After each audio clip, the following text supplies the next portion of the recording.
Bon après-midi à vous, chers téléspectateurs fidèles de Tchad 24. C'est toujours un réel plaisir de savoir que vous nous suivez avec fidélité et attention sur cette chaîne qui commence à prendre un tout petit peu de l'ampleur. Grâce à vous, car sans vous, nous ne sommes rien. Nous sommes depuis N'Djamena, oui, c'est la capitale du Tchad. Et ce jour, nous allons vous présenter l'émission Polémos avec comme sujet phare la maltraitance des Africains du côté de l'Asie, spécifiquement en Chine. Les Africains de ce côté-là, depuis quelques semaines, passent des moments extraordinairement difficiles, sont bastonnés, humiliés, et je préfère m'arrêter là pour le moment. Qu'est-ce qui justifie cela? Le silence, pratiquement, en fait, ce silence politique qui jeune Moussa Faki Mahamat a essayé, par rapport à sa position à l'Union africaine, de vouloir ouvrir le débat, ça n'a rien donné. Sur les réseaux sociaux, beaucoup de violence chez les Africains. Comment devraient se comporter les Africains, les Noirs du côté de la Chine? Parce que je fais la différence entre les Africains noirs et les Américains noirs. Les Chinois aussi. Quand vous avez un passeport américain en Chine et que vous êtes noir, vous n'avez pas de problème. C'est quand vous êtes africain, avec nos 54 ou 55 passeports qui très souvent, ça ne nous sert à rien, eh bien vous êtes opprimés, menacés, humiliés, et on vous accuse tous d'avoir le Covid-19 ou le coronavirus.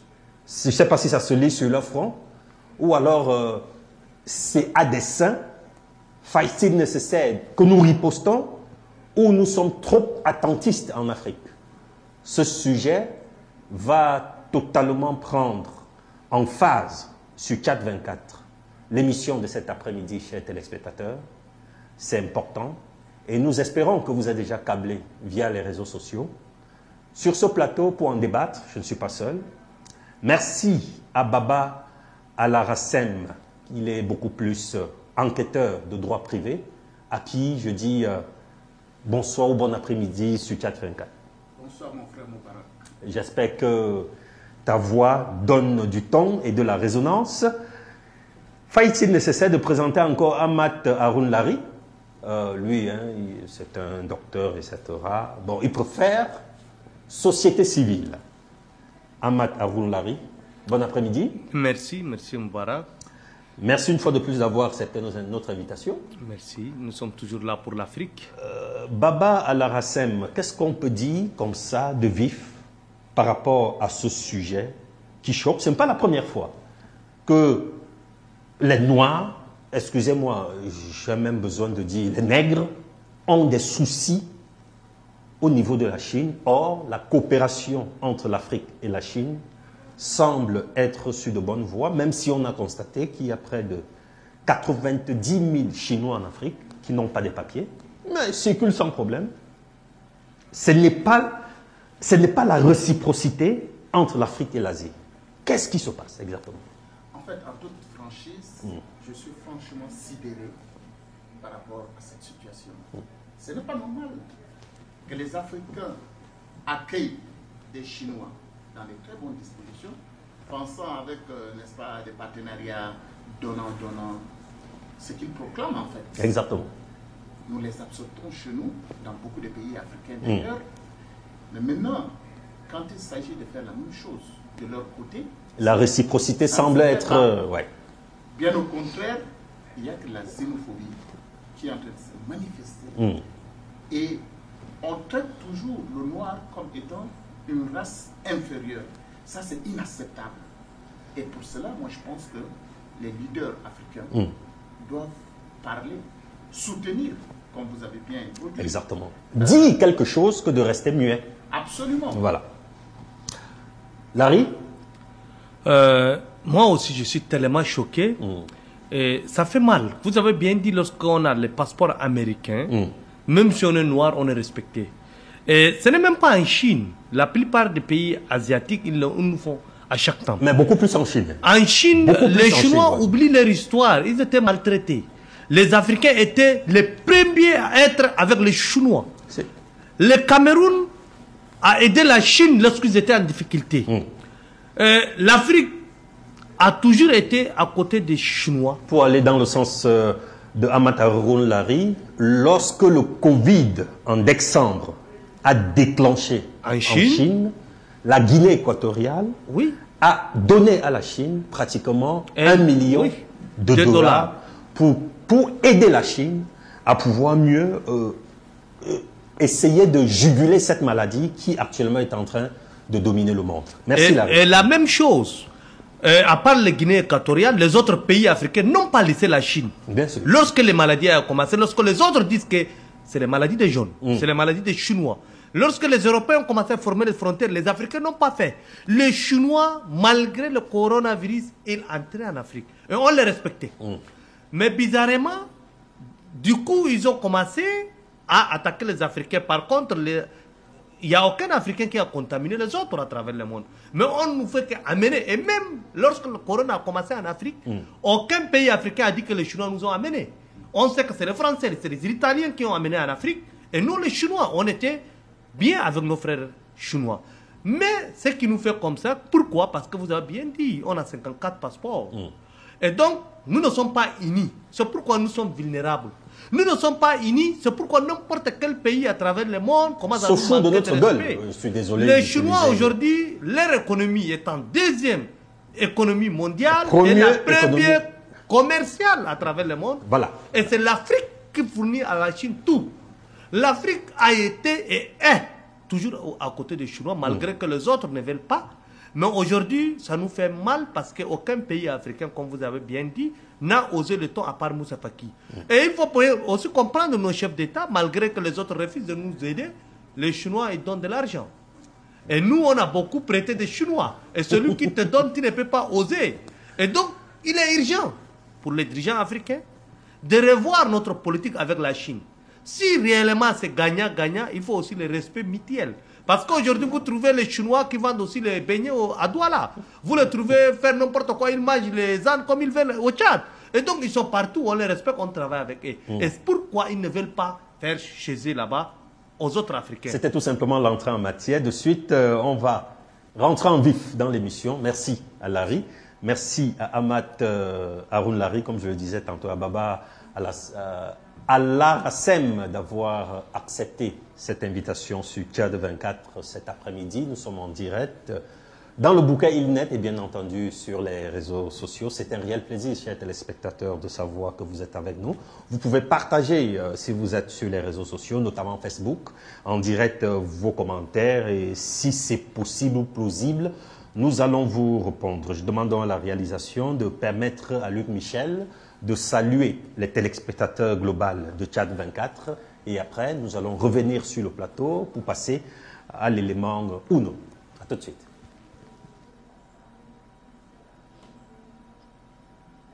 C'est un grand plaisir et un honneur pour moi de faire cette première émission sur la télévision Tchad 24. Je salue l'équipe technique, les réalisateurs. Je salue bien entendu mon collègue et mon vieux complice d'Afrique Média, Moubarak. C'est un plaisir de le retrouver sur votre plateau. Je salue aussi les téléspectateurs tchadiens. J'ai beaucoup d'affection pour le Tchad. J'ai longuement séjourné à plusieurs reprises au cours des dernières années chez vous. J'ai bien entendu une action de soutien à votre courageux président Idriss Déby Itno, qui est un des leaders du néo-panafricanisme. Il faut savoir qu'aujourd'hui, le Tchad, c'est un pays important géopolitiquement parce que c'est le Tchad d'Idriss Déby Itno qui en a fait une grande puissance régionale. Le rôle géopolitique qui était jadis celui de la Jaméria de Kadhafi, lorsqu'elle a été détruite en 2011, il est naturellement passé au Tchad d'Idriss Déby Itno. C'est le Tchad qui est le leader de la lutte antiterroriste dans le Sahel, notamment sur les rives du lac Tchad. Et bien entendu, cela donne une dimension supplémentaire en Afrique de l'Ouest, en Afrique sahélienne, jusqu'aux frontières de la Méditerranée à Tripoli, mais aussi dans le golfe de Guinée, à ce Tchad que nous aimons tous, à ce Tchad que les patriotes tchadiens apprécient, à ce Tchad que tous ceux qui aiment une Afrique grande et libre, de la Méditerranée jusqu'au Cap, soutiennent avec Idriss Déby. Nous remercions sincèrement Luc Michel et en espérant que, voilà, merci, la réalisation devra faire son travail dans tout le professionnalisme possible. Merci une fois de plus. De suite, nous allons passer à notre élément numéro 1, mettant en exergue, et là vous allez voir, c'est en quelques secondes, hein, la réaction de certains Chinois par rapport aux Africains vivant en Chine. C'est tout simplement déplorable. À tout de suite.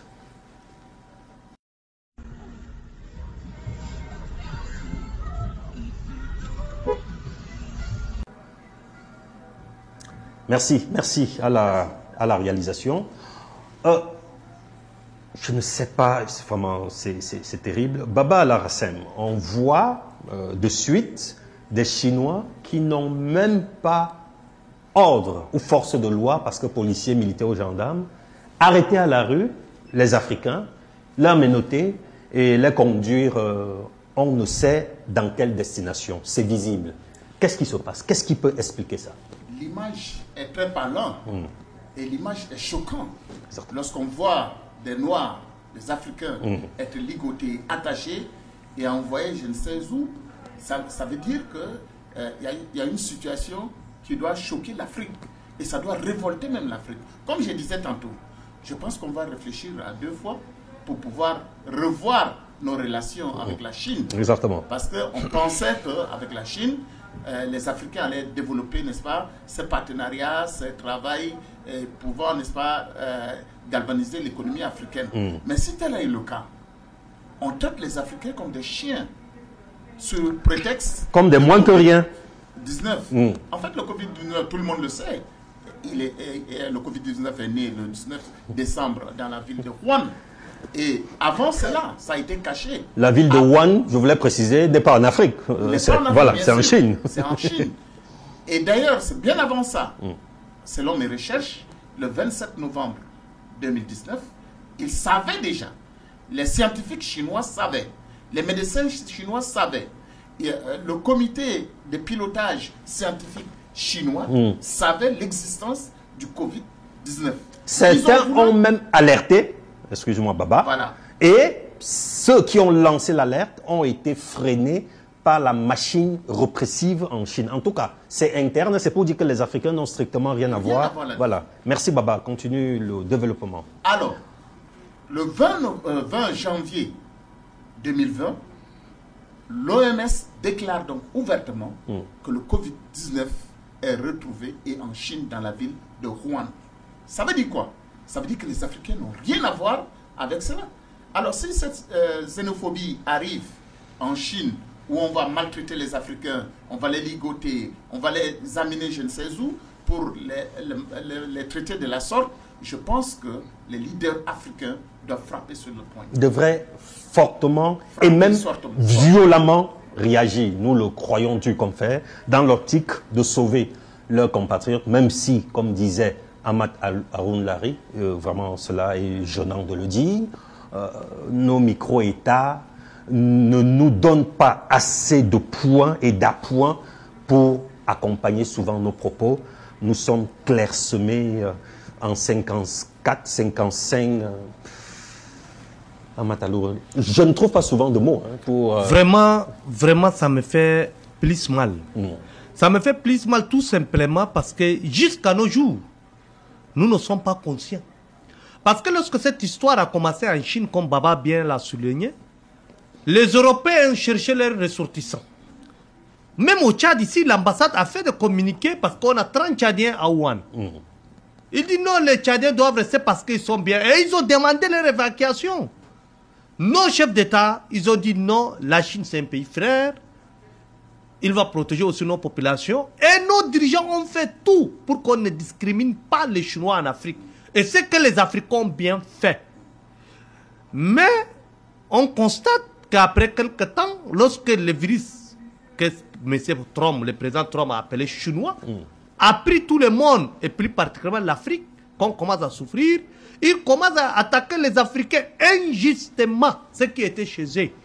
Et donc, du coup, ils ont ligoté les Africains. Les Chinois qui font le faux, 90 000 comme Moubarak, vous avez bien souligné, qui sont en Afrique, on ne les maltraite pas. On les respecte. Sans papier. Je ne compte pas, une minute, Larry, je ne compte pas les Chinois qui sont en règle en Afrique. Je ne parle que des Chinois, des Asiatiques, qui ne sont pas en règle. En fait, des Chinois plus spécifiquement. Mais vraiment, c'est... Je garde ma place de modérateur de ce plateau. Et ça fait mal. Ça fait mal. L'année passée, on a vu, il y a l'assassinat d'une Chinoise. Les autorités tchadiennes ont usé de tout leur poids pour arrêter et juger le criminel. Et ils ont indemnisé. Mais pourquoi les autorités chinoises, aujourd'hui, ils acceptent que les Chinois maltraitent nos frères africains en règle? Moi, je me rappelle, on était l'année passée à Shanghai avec d'autres confrères. J'avais un ami camerounais, il avait le passeport diplomatique. Et nous, on était en transit. Et ils nous ont torturés parce qu'il a le passeport diplomatique africain. Et donc, du coup, on ne comprend pas l'attitude des Chinois envers les Noirs, et plus particulièrement les Africains, parce qu'ils ont peur des Américains, même s'ils les incitent village chinois, ils ne répondent que par le coup de silence. Mais chez nous, ici, ils nous maltraitent. Donc, on ne comprend pas. Est-ce que c'est normal que les Africains les respectent en tant que frères, et les Africains qui étaient toujours avec les Chinois pendant leurs difficultés, et ils n'ont cessé de les aider. S'ils se rappellent, c'est la Guinée équatoriale qui a donné $1 million pour aider les Chinois lorsqu'ils étaient attaqués par le virus. Mais pourquoi aujourd'hui ils nous rendent comme ça? Qu'est-ce qui ne va pas? Pour répondre à la question de Larry, nous allons passer à l'élément numéro 2, chers téléspectateurs de Tchad 24, de cette émission Polémos de cet après-midi. L'élément numéro 2 qui met ici en exergue l'histoire tronquée de l'Afrique. L'histoire tronquée de l'Afrique. Élément numéro 2, Polémos de cet après-midi. À tout de suite.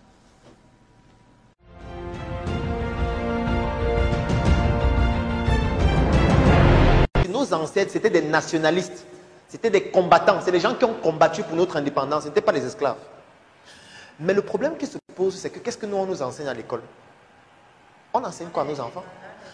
On dit à nos enfants que leurs ancêtres vivaient de la chasse, de la cueillette et du ramassage. Attends, ça veut dire qu'on a certains de nos ancêtres qui n'arrivaient pas à grimper sur l'arbre. Donc ils attendaient que la mangue mûrisse, ça tombe, ils ramassaient sur. Et c'est ça qu'on enseigne à nos enfants à l'école. On leur dit de réciter ça pour passer. En même temps, on leur enseigne que ce sont les Occidentaux qui ont découvert l'écriture et l'imprimerie. Ce qui est faux. On leur enseigne que c'est les Occidentaux qui ont découvert la lumière, qui ont découvert le bateau, le moteur à combustion interne. En fait, toutes les découvertes scientifiques, on leur apprend que c'est les Occidentaux. Et on leur apprend que leurs ancêtres, c'était les esclaves. Vous pensez qu'un enfant, quand il apprend ça à l'école, ça construit des connexions de neurones dans son cerveau, comme on l'a vu dans le module Apprendre à apprendre. Ce qui va donc structurer son attitude et son comportement. Il va comprendre que les Occidentaux sont supérieurs à nous, en tous les niveaux. Ça, c'est depuis l'école maternelle. Hein. On n'est même pas encore arrivé à l'école supérieure ou alors à l'université. On est encore à l'école maternelle où on construit déjà la condescendance en lui. Je vous prends un deuxième exemple. Dernièrement, au Kenya, Jésus est venu. Vous n'avez pas vu Jésus? Jésus était au Kenya il y a quelques mois. Jésus. Attends. Vous n'avez pas vu Jésus au Kenya? Ou j'ai vu seul? Jésus est arrivé au Kenya. Les Kenyans se mettaient à genoux. Jésus imposait les mains, il versait l'eau bénite. Il disait que allez-y, vas-y, tu es béni, tu es protégé, tu es peut-être délivré de tes péchés. Au Kenya, nous sommes en 2019. Un blanc arrive au Kenya avec la barbe. Il impose les mains, les Kenyans se mettent à genoux que Jésus. Me voilà. C'est partout. Allez sur YouTube, vous allez voir. Maintenant, la question, ça a même fait l'objet de toute une conférence ici qu'on a appelée la messe entrepreneuriale, durant laquelle on a un événement qu'on appelle l'exorcisme entrepreneurial. Si vous partez sur la chaîne de la page Startup Academy, vous allez voir une vidéo où on montre dans cette partie-là où le blanc là impose les mains et tout. Parce que pour nous, c'était, je veux dire, je ne sais pas quel mot on peut utiliser. Maintenant, la question que vous devez vous poser, c'est lorsqu'un Américain blancs voient une vidéo en 2019 où il y a un blanc qui impose les mains, les noirs se mettent à genoux. Attends, vous pensez que lui pense quoi de nous? En fait, il va juste penser à Einstein. Einstein qui a dit que il y a deux choses qui sont infinies dans l'humanité. Il y a l'univers et il y a la bêtise humaine. Mais il conclut en disant, pour l'univers, je n'ai pas une certitude absolue parce que les découvertes technologiques peuvent nous montrer que l'univers est fini. Mais pour la bêtise humaine, j'en suis certain. Et nous, aujourd'hui, les Noirs, on démontre que la bêtise humaine est infinie. Parce que si un blanc peut arriver en Afrique en 2019, il dit qu'il est Jésus, et les gens y croient juste qu'on impose les mains et ils se mettent à genoux, c'est que nous sommes la caractéristique de la bêtise humaine infinie. Je vais aller plus loin. Il y a un acteur anglais qui s'appelle Powell. C'est lui qui a joué le rôle de Jésus dans Jésus de Nazareth. Le gars pleure sur YouTube tous les jours que je ne suis pas Jésus. Je suis un acteur. Je faisais seulement ça pour gagner ma vie. Ne mettez plus mes statues chez vous. Ne me priez pas. Je ne suis pas Jésus. J'en viens. On n'a pas fini. On va venir avec la religion. Je suis en train d'introduire la religion. Je ne suis pas Jésus. Comment vous pouvez mettre des statues, faire des chapelets, vous me priez au quotidien avec mon image? Je suis un acteur qui voulait juste gagner sa vie. Même Merci beaucoup à Marie. Nous sommes ici dans nos commentaires. Vous savez, c'est gênant, hein, chez téléspectateurs cet Africain, pourquoi pas le préciser africain camerounais, un médecin de son état, qui essaye de vouloir, par ses propos, ses prises de parole, dans plusieurs domaines d'intervention en Afrique, essayer de changer le prisme des Africains. Nous avons un souci en Afrique. Il semblerait que l'éducation, dès le départ, est biaisée, et cela se ressent. Nous nous minimisons, et certains, comme spécifiquement les Chinois, ils le ressentent même en nous, et sont obligés de nous faire vivre ces affres d'angoisse. Est-ce que l'Africain connaît son histoire? Je me retourne vers Baba à la RACEM, enquêter en droit privé. Quand on suit ce genre d'éléments d'un Africain vif, quelle est la magie pour que enfin les Africains se réveillent pour connaître là où se trouve le vrai combat de l'heure? Je suis d'abord fier pour l'élément qui est passé. Tout à fait. Parce qu'en fait, le Jésus qu'on a présenté n'a jamais été Jésus. Bon. C'est un cinéaste, c'est un blanc qui est connu. À l'époque de Jésus, il n'existait pas. Donc, selon mes recherches, c'est un cinéaste russe. Il n'est pas américain, parce que beaucoup pensent qu'il est américain. Il n'est pas américain. Eh bien, je suis fier qu'il soit présenté. Mais le problème qui est là, c'est que les Africains pensent toujours que ce qui va venir de l'Occident est ce qui est meilleur. Et même lorsque des ingénieurs africains, des techniciens, des experts africains présentent le fruit, un chef-d'œuvre de leur expertise et de leur ingénierie, ils ne sont pas acceptés. Entre un blanc et un noir qui a... D'ailleurs, le blanc vient, il apprend même sur le terrain. On a vu des experts, des personnes qui sont... Ils arrivent en culotte, ignorants, ils repartent en pantalon, conquérants. Absolument rien. Alors moi, je pense d'abord, Moubarak, que la mentalité des Africains doit changer. Exactement. Nous, les Africains, devons changer notre mentalité. Mais comment? Comme l'élément vient de se passer, les enseignements qui ont été donnés depuis la maternelle, tous les curricula doivent être transformés, changés.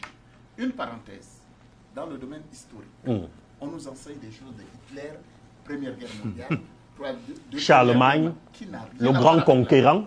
Aujourd'hui, les historiens, à l'heure T où nous sommes en train de passer l'émission, doivent écrire les faits historiques du Tchad. Les exploits que Idriss Déby a eu. Par exemple. Avec les Boko Haram. Cela devrait paraître historique. Voilà. Aucun président au monde, aucun chef d'État au monde, qu'il soit officier ou qui que ce soit, n'a jamais assisté à un combat de front et avec ces éléments, corps à corps, avec le terrorisme, jusqu'à ce qu'il aille chasser les terroristes hors du territoire tchadien et qui se retrouvent au Niger, au Nigeria, au Cameroun, n'est-ce pas, ces frontières-là, pour demander maintenant aux autres Africains, venez prendre possession, n'est-ce pas, de votre territoire. Ça, c'est une histoire, Moubarak. C'est Ça doit être historique. écrit par des historiens africains. Et raconté. Et raconté à l'école. Des conférences, même au niveau international, pour que l'on sache ce que l'Afrique est capable de faire. C'est ça. Voilà. Les dépôts de ces genres doivent être stockés, enseignés à nos enfants. Il faut vraiment changer la mentalité des Africains avec nos capacités. Excusez-moi, ne serait après le Covid-19, on a demandé à un docteur sénégalais, dans l'esprit du professeur qui parlait aux Sénégalais, c'est que le docteur sénégalais devait agir de manière négative. Il lui a dit, mais est-ce que l'Afrique est capable de pouvoir prendre ses responsabilités par rapport au Covid-19? Le docteur sénégalais, je pense, dit ici, j'ai bonne mémoire, il lui a dit ceci. Vous les Européens, nous sommes fiers que vous nous présentez vos morts. Vous nous présentez vos morts, ça nous donne une affaire à réflexion, une matière à réflexion. Ça nous amène à comprendre comment nous allons voir la dangerosité de la situation. Déjà en Afrique, vous n'avez pas vu de morts. On n'a pas eu de morts en Afrique. Et pourtant, vous pensez que c'est chez nous qu'il y a plus de saleté. Deuxièmement, il lui pose la question. C'est profond, ça. Est-ce que l'Afrique a la capacité de se prendre en charge? Il dit, nous avons les capacités. Quand vous voyez même en Afrique, généralement, les gens ont l'habitude, coutume de laver les mains avant de manger. Ils ont coutume de laver les mains pour faire quelque chose. Je voulais préciser qu'ils ne le font pas parce qu'ils mangent très souvent avec des cuillères, etc. Voilà, il faut souvent le préciser. C'est pour dire qu'il y a l'esprit de supériorité que l'Europe a enseigné à nos enfants et l'esprit d'infériorité pour les Noirs qu'il a au sein. Tout ça, c'est dans le but d'assujettir le Noir. Mais nous devons nous en sortir de cette situation. Merci. Si je ne te donnais pas la parole, tu allais peut-être même me dévorer. Mais il y a un problème, Moubarak. Ouais. En réalité, moi, je remets encore toute l'histoire qu'on nous a racontée. Vous savez pourquoi le nord du Tchad, le Sahara est vide? Pourquoi l'Afrique est vide? Parce que nous, on était toujours au service de l'humanité. C'est les Africains, c'est les Noirs. Et plus particulièrement, moi je suis fier d'être Tchadien. Les Tchadiens ont conquis jusqu'à l'Espagne avec Tarek Ben Ziad pour la islamisation de l'Espagne. C'était les Berbères, c'était des Africains. On dit Jabal Tar. Les Tarek qu'on a donné le nom de montagne, c'est un Africain, c'est un Noir. Les Maghreb étaient toujours noirs. Lorsque l'Occident, Osbelza et Fernandez, lorsqu'ils chassaient les musulmans de l'autre côté, c'est les Africains qui les ont accueillis. Exactement. Et qu'est-ce qui se passe après? On nous dit que Christophe Colomb a découvert l'Amérique. En oubliant que l'Empire du Ghana a découvert avant. Et c'était l'Empire du Ghana qui faisait tout. Et c'était les Noirs qui étaient en première ligne, et plus particulièrement les Tchad. Lorsque la France a été annexée par l'Allemagne, c'était les Tchad qui étaient les premiers à partir secourir les Français. Et qu'est-ce qu'ils ont dit aux Africains? Tire ailleurs. Ça veut dire que le civil est là et les Africains tirent ailleurs. Par contre, ils ont vu des milliers de morts. Et c'est les Noirs qui ont toujours sauvé l'Europe et l'Occident. Pire, ce que Larry est en train de dire vaut son pesant d'or. Juste après la victoire, surtout aux Deuxième Guerre mondiale, le général, souvent je préfère l'appeler comme cela parce que je suis poli, voilà, a décidé totalement de blanchir la première ligne. Et ces jeunes Européens, Français, portaient des tenues ne les appartenant pas. Ça tombait parce qu'il aurait souhaité qu'ils marchent, que les rangs qui devraient chanter la victoire devant les Champs-Élysées reflètent la couleur des Européens. Or, ce n'est pas eux qui ont livré les combats. C'était des Africains qu'on appelait justement les tirailleurs. L'Afrique globale, surtout l'Afrique francophone. C'est ça. Et avec ça, on nous fait comprendre toujours qu'après, lorsqu'ils sont rentrés, ils ont réécrit l'histoire. Pour dire non, vous là, vous avez un peu d'empire. C'est qu'ils ont mis les cantons. Pour nous dire non, c'est ça votre histoire. Et si vous remontez tout ce qu'ils nous ont raconté hier, ils ont fait table rase. Ils ont amené l'église. Et quelque temps, je reviens tout. Dans les années 80, lorsque les Tchad combattaient la Libye, vous savez que tous les pays arabes étaient contre les Tchad. Et plus particulièrement la France, qui était notre ex-colonie, qui nous a colonisateurs, ils ont négocié avec la Libye jusqu'au nord du Tchad. Et donc, ça nous a fait plus mal parce que pour eux, comment les Noirs peuvent combattre les Blancs. Et donc, nous, on était au front. Et il faut remercier le président Déby. À l'époque, il était entré jusqu'à Batansara pour libérer les Tchad. Et comme Baba a parlé, aujourd'hui, si vous avez constaté, lorsqu'on était entré, la guerre contre le terrorisme au Mali, c'était les Tchad qui étaient en première ligne. C'était les Tchad qui a tué les Borgnes. Mais les Français, qu'est-ce qu'ils ont dit? Non, c'est nous qu'on a été. Dieu merci qu'Afrique Média était là. Ce jour. C'est pourquoi que le président Déby n'a pas accepté, il a déclaré. Et aujourd'hui, lorsqu'on a combattu Boko Haram, ils n'ont même pas amené à la télé. Parce qu'ils ne voulaient pas que cet exploit reste Je sans crois, Baba Al-Rassem, ce que dit Amatalou Aaron Larry, pardon, vaut son pesant d'or, son pesant. Comment l'Africain peut faire pour faire rejaillir son histoire au niveau mondial, l'histoire vraie de l'Afrique, les grandes conquêtes? On oublie même que l'homme le plus riche que la planète n'ait jamais eu était un Africain noir. Il venait du Mali. Avons-nous les moyens d'imposer notre vision à travers le monde quand nous ne maîtrisons pas l'outil phare qu'est la communication? Ça me désole, Baba Al-Rassem, de le dire. Quand j'entre dans n'importe quel bureau ministériel, je vois des ministres se targuer de regarder des chaînes étrangères. Je ne souhaiterais pas donner le nom, nous sommes sur Tchad 24 ici. Comment l'Afrique peut porter son message, peut porter son image, son histoire, quand nous-mêmes, nous nous reflétons par rapport aux autres, à leur histoire, à leur manière de faire. Rares sont les Africains dits civilisés, très souvent ce sont des gens prétendument intellectuels ayant l'argent, qui déplacent la tour Eiffel de là pour les amener en faisant semblant de parler comme cela. Pourtant, ils sont vides d'esprit et ont honte de leur continent, de leur pays. La solution miracle, c'est quoi? On commence par où et on termine par où?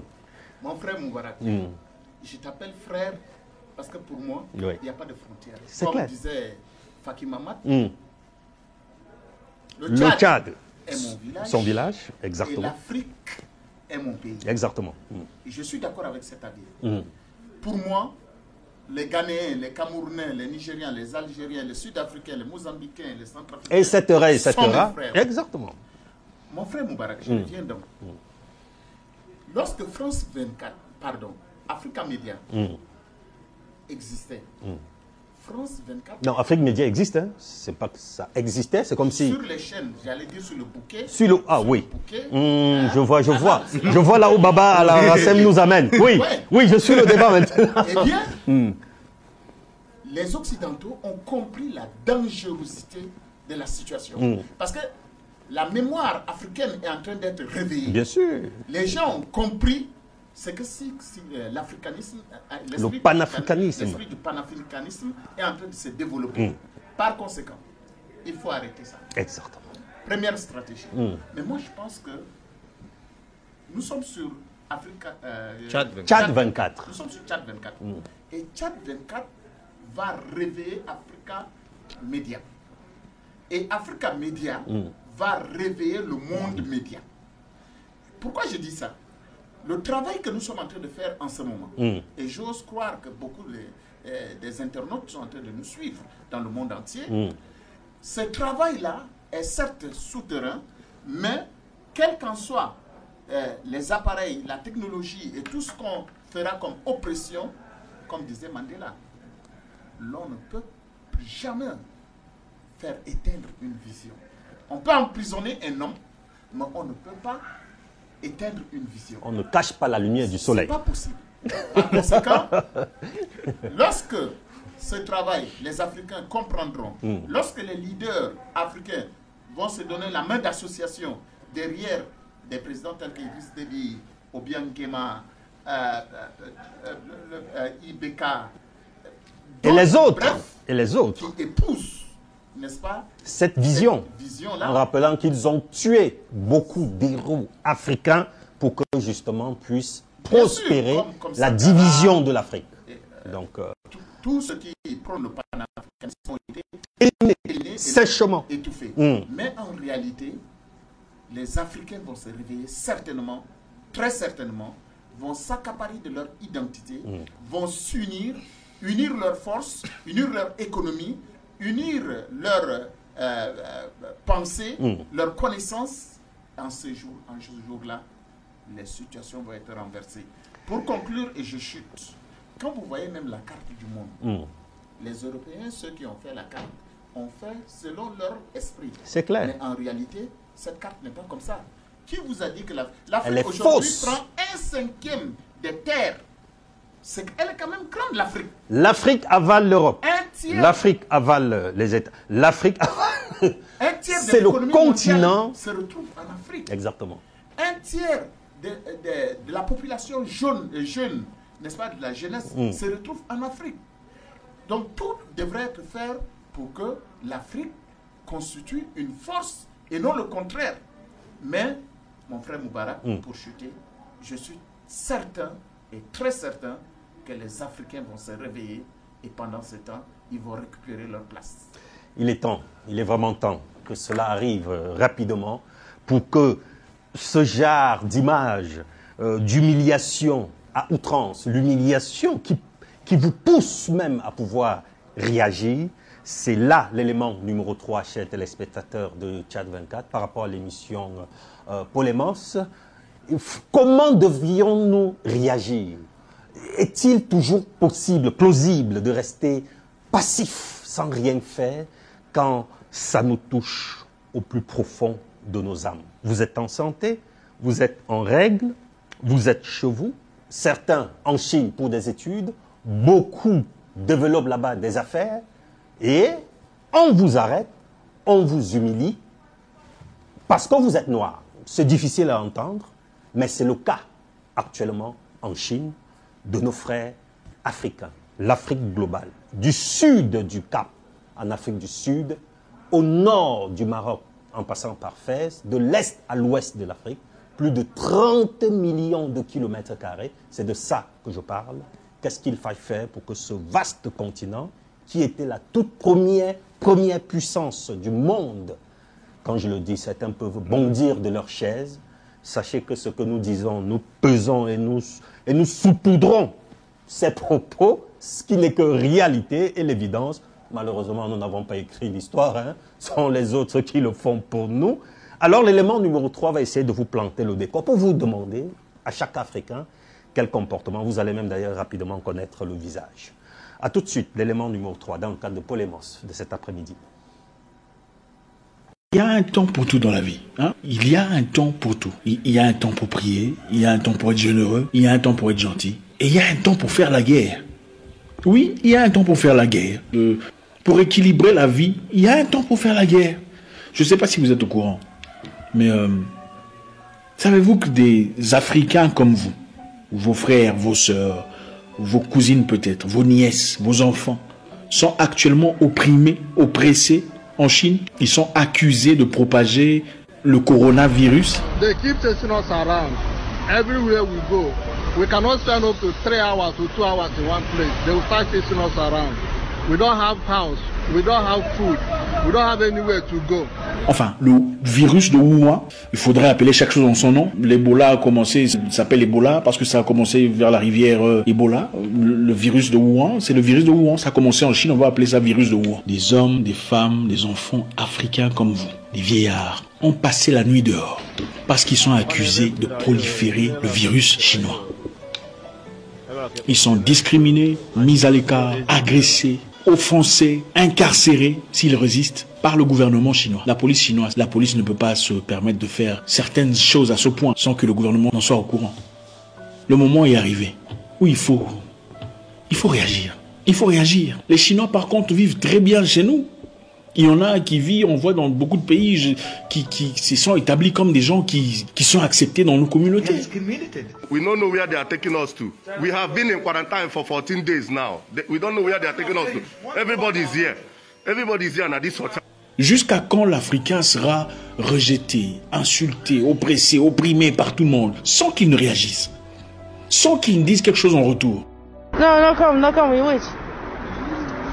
are not allowed to use, like, to go to the supermarkets to buy what we want. We cannot use the hotels. When we go there, after checking your passport, they call the police, and what the police tells you is, please go away. Some of our friends have been thrown out of the houses they've been renting with no reason, not anything. The landlord just comes one morning and tells you, please make sure that today you leave my house. Dans une discrimination dissimulée, on impose un contrôle systématique des passeports et des visas aux Africains. Pas à d'autres peuples, hein? Pas aux Indiens qui sont coincés là, pas aux Noirs américains. Non, aux Africains. On impose des tests du virus chinois aux Africains, pas aux Indiens qui vivent là, pas aux Malaisiens, pas aux Noirs américains, seulement aux Africains.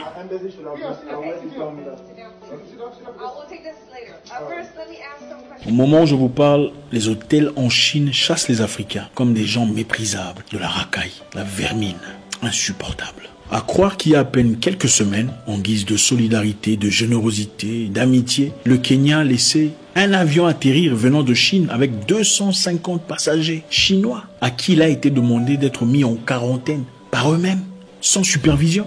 Il faut traiter les gens comme ils vous traitent. Il ne faut pas être excessivement bon. C'est une faiblesse. Les Chinois vont chercher les Noirs chez eux à la maison pour tester. Même ceux qui n'ont pas montré des symptômes, même ceux qui n'ont pas été exposés à des personnes infectées, même ceux qui n'ont pas voyagé depuis beaucoup de mois, ont été systématiquement traqués et imposés un test obligatoire. Maltraités, ensuite jetés dans les rues. Évictés, non acceptés dans les hôtels, dans les restaurants, dans les lieux publics ou dans les bus. À un moment, il faut arrêter. Écoutez, les Africains ne font pas en Chine ce que les Chinois font en Afrique. 50 000 prospecteurs illégaux, c'est-à-dire exploitateurs miniers illégaux au Ghana, sont chinois. 50 000. Quel Africain oserait faire ça en Chine? Sur quelle base? Donc vous venez chez les gens, ils vous accueillent.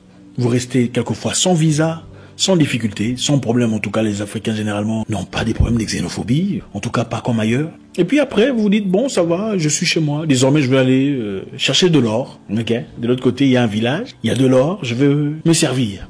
Et ensuite, envoyer de l'argent en Chine. L'argent ne circule pas au Ghana, mais l'argent est transféré en Chine. Une transfusion monétaire ou financière à leur famille, pendant que nos frères sont maltraités chez eux. Accusés de puanteurs, traités comme de l'ordure. C'est inacceptable. Et on ne compte pas le nombre de villageois ghanéens qui ont perdu la vie suite aux multiples confrontations aux ressortissants chinois. Pour avoir pollué une rivière à travers l'utilisation des produits chimiques nocifs à la santé pendant leurs multiples extractions illégales d'or. En réponse, ces Chinois hors la loi ont abattu sommairement un Ghanéen d'une balle à la poitrine sur les terres de leurs ancêtres, au nom de l'or qui leur appartient. En février 2020, pendant cette histoire, cette vague virale et tout ça, un chef de restaurant chinois chicote son employé kényan pour être venu en retard.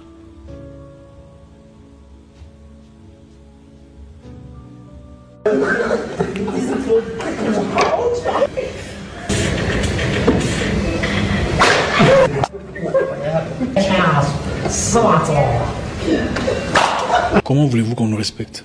Comment voulez-vous qu'on nous respecte si on ne réagit pas à chaque fois qu'on nous fait du mal?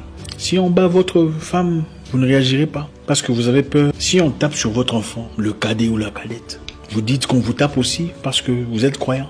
Qu'on prenne aussi votre mère par la même occasion. Et votre père, s'il est vivant, qu'on le chicote aussi. Jusqu'à quand on va être le sac de frappe de tout le monde? Jusqu'à quand on va autoriser ça? Jusqu'à quand serons-nous spectateurs, pleurnicheurs, chialeurs? Quand est-ce qu'on va réagir? Quand est-ce qu'on va réclamer notre droit d'humain, droit au respect et à la considération? Quand un Chinois fait des dégâts en Afrique, il n'a pas peur. Parce qu'il sait que vous n'allez rien faire. Regardez leur visage, ils se marrent. C'est triste, mes frères. C'est triste. J'ai récemment suivi une vidéo où un monsieur disait « Les Africains n'ont pas d'honneur. Hein, ils sont descendants des Caïens. Ils ne servent à rien. Ils ne réagissent pas. Ils n'ont pas d'union. Ils n'ont pas de force mentale. » Tu peux violer sa mère, il dira que c'est la volonté de Dieu. Tu peux battre son père, il dira que la volonté de Dieu soit faite. C'est comme ça qu'ils sont. Ils n'ont pas d'honneur. Et ce n'est pas un Africain qui a dit ça. Ils ne font que se plaindre. Ils ne peuvent pas se lever comme une seule personne. Pourquoi ne sommes-nous pas allés nous rébeller contre les ambassades de Turquie pour montrer notre mécontentement en rapport à leur façon de traiter notre frère? Peu importe ce qu'il a fait. Je ne sais pas si ce qu'il était.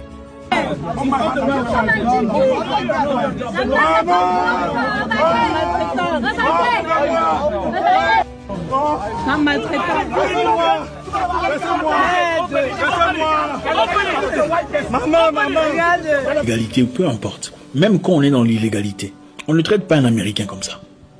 On ne traite pas un Français ou un Canadien n'importe comment. Vous ne traiterez certainement pas un Turc comme ça chez vous, sans que la Turquie ne réagisse. Ou son peuple. Nous sommes trop bons, trop bonbons. Seulement avec les étrangers. Il est temps de réajuster, de recalibrer notre façon de percevoir le monde. Les gens ne nous aiment pas. Comme le gars là disait, il n'est pas africain. Il a dit les Africains sont descendants des Caïens. C'est comme le disent les Écritures, on a placé une marque sur son visage. Partout où il passe, on le reconnaît. C'est ce que nous vivons. Je ne suis pas en train de confirmer ce qu'il dit. Mais d'après lui, partout où on passe, on nous connaît. On ne veut pas de nous, on ne veut pas de nos femmes. Elles sont moches, elles ont des trucs sur la tête. C'est comme ça que le monde nous perçoit. En Chine, on nous maltraite. En Inde, on nous tabasse. Au Liban, on nous tue. Aux États-Unis, on nous refoule. D'ailleurs, parlons des États-Unis. Les États-Unis ont commencé un programme intéressant où il fallait rapatrier les ressortissants américains du Nigeria. Ils ont envoyé un avion et un groupe de personnes pour aller récupérer les Américains coincés au Nigeria pendant cette période de pandémie. De manière très intéressante, 7000 Nigérians se sont présentés avec leur passeport américain. Ouais, 7000 Nigérians naturalisés américains ou ayant un titre de séjour à long terme, green card et tout ça.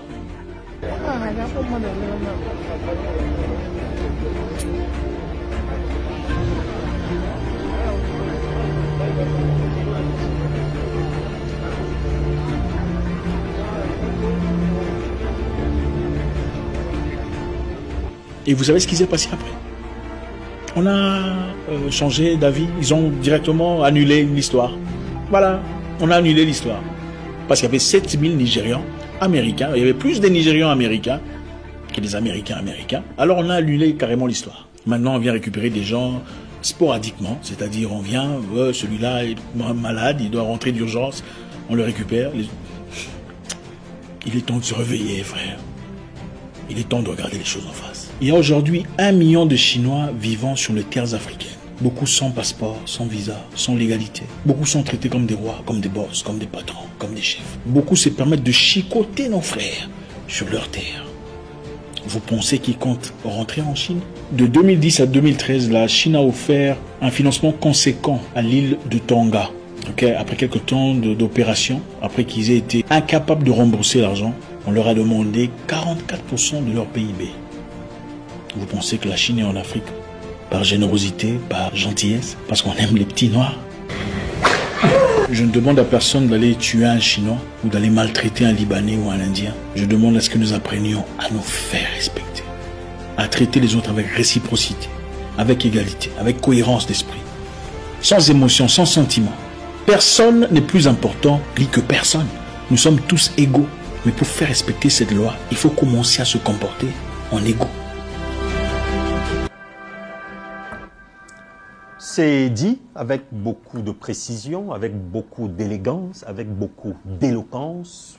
Qu'on soit noir, blanc, jaune, métis, manarfa, koulouda, on est touché par ces propos d'un Africain que, bien entendu, quand vous parcourez les réseaux sociaux, il est assez présent et visible. Et il ne passe que des messages qui poussent l'Africain à se donner du zèle, à se lever, à s'éveiller. C'est le cas dans cette émission. Polémos, c'est pratiquement tous les mercredis en après-midi. Nous sommes en direct sur Tchad 24, chers téléspectateurs. Vous nous suivez sur les réseaux sociaux, dans le bouquin Ilnet. Pour l'instant, la maison est appelée à grandir, à s'agrandir, à s'imposer et à vous imparter. Ce n'est pas les affaires de 6 mois. Nous vous donnons rendez-vous, je dis, et je pèse mes mots, dans quelques semaines, pour beaucoup plus de brio par rapport à Tchad 24 et d'autres émissions sur Tchad 24, politique, entertainment, le journal, etc. Plus Djamena 24, la radio, que vous allez bien sûr capter en radiovision. Nous sommes là pour vous apporter ce qui manque souvent sur la grille des programmes de certaines télévisions, où c'est la télévision du bonheur, on danse en longueur de journée, cela ne nous intéresse pas. Ici, nous posons et osons mettre en exergue la réflexion tout en respectant les autres. On n'a jamais demandé sur Tchad 24 d'aller taper tel, chinois ou quoi que ce soit, comme il le disait si bien, sachant tout simplement nous faire respecter Oui, il y a un temps pour tout dans la vie. Un temps pour dormir, un temps où, quand les Africains sont opprimés, injustement opprimés, je crois que on peut réagir, on doit réagir. Je commence par Baba Al-Hassem. Quand on regarde et on suit ce genre de propos d'un Africain digne, qu'est-ce qu'il faille dire par rapport à ce que nous vivons, nous, Africains, en Chine, comme maltraitance injuste et injustifiée? Je parle sous le contrôle de Dr Larry. Je pense que la société civile doit agir. Parce que lorsque les hommes politiques, généralement, regardent leur ventre, ils se bagarrent par rapport à beaucoup de postes, de responsabilités, comment se tenir, se hisser, n'est-ce pas, au pouvoir. Mais lorsqu'on regarde des images pareilles, je crois à la société civile. Il faut que la société civile se lève et dénonce au nom des Africains. Oui. Dénonce ces histoires et, n'est-ce pas, amène à pousser nos leaders, parce qu'ils ont aussi besoin, n'est-ce pas, de notre quitus. Bousculer. Exactement. Voilà. Exactement. De pouvoir les bousculer à réagir. Parce que, tel que l'élément vient de se passer, les Africains ont toujours coutume, n'est-ce pas, de vivre en association, d'accueillir les autres, n'est-ce pas, quand l'étranger arrive, dans l'esprit des Africains, de nos anciens parents, nos ancêtres, quand un étranger arrive, généralement il arrive avec sa sagaie, on prend la sagaie, on garde, parce qu'il est en sécurité. On le nourrit, on l'accueille, on le loge dignement, n'importe quel étranger. Et c'est de cet esprit-là que les Africains ont. Mais je pense que lorsqu'on traite des Africains comme des esclaves... Depuis l'esclavage, ça ne date pas de maintenant. On continue à traiter les ligoter parce que quelqu'un n'est pas arrivé au travail à temps. Mais écoutez, on est où? On fouette la personne. C'est pas normal. Je ne sais pas, mon feu papa n'est pas arrivé au travail à l'heure. On fouette, je suis à côté. Je crois que ça doit mal finir. Et là où ça me choque davantage, lorsqu'un Africain passe peut-être dans un bus ou bien dans la rue, on ferme le nez. On dit qu'il est puant. Alors, vous voyez, c'est ce genre de réflexion et de pensée que les Chinois ont eu. C'est pour cela qu'ils attendaient le moment opportun au travers de Covid-19 maintenant pour réagir, pour dire que ce sont les Africains qui nous ont amenés. Ce sont des choses qu'ils ont gardées il y a longtemps dans leur cœur et au travers de leurs attitudes. C'est pourquoi moi je pense que, et je crois à la société civile. La société civile africaine et tchadienne doivent se lever, dire non à cette situation, dénoncer. Ensuite, nos leaders également qui sont établis en dignité doivent également dire à leurs pairs qu'ils doivent arrêter. Et c'est pourquoi j'ai accepté, j'ai vraiment apprécié le Rwanda, le président Kagame. Exactement. Lorsqu'il a eu la xénophobie... Il y a quelques exceptions qui confirment tout de même la règle. En Libye, quelques instants, on a pensé aussi, nos frères libyens n'ont pas aussi eu cette mentalité et ils ont commencé à dire que les Noirs sont puants, les Noirs ont la malédiction, les Noirs sont des esclaves. Ils ont commencé à voir à poser ce genre d'acte.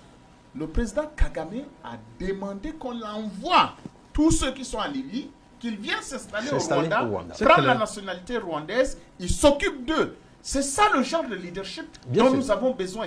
Il faut que les Africains se réveillent. Et il a su joindre la parole aux actes. Voilà. Il faut que ce soit clair et bien dit.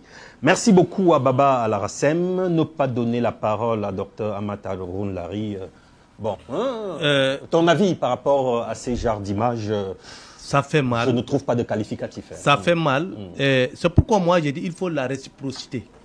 Parce que si on reste seulement comme ça, parce qu'à un moment donné on nous dit qu'il faut pardonner, les gens oublient les roues de l'histoire. Avant qu'au 15e siècle les gens viennent pour l'esclavage, la colonisation, à un moment donné, les Blancs étaient nos esclaves.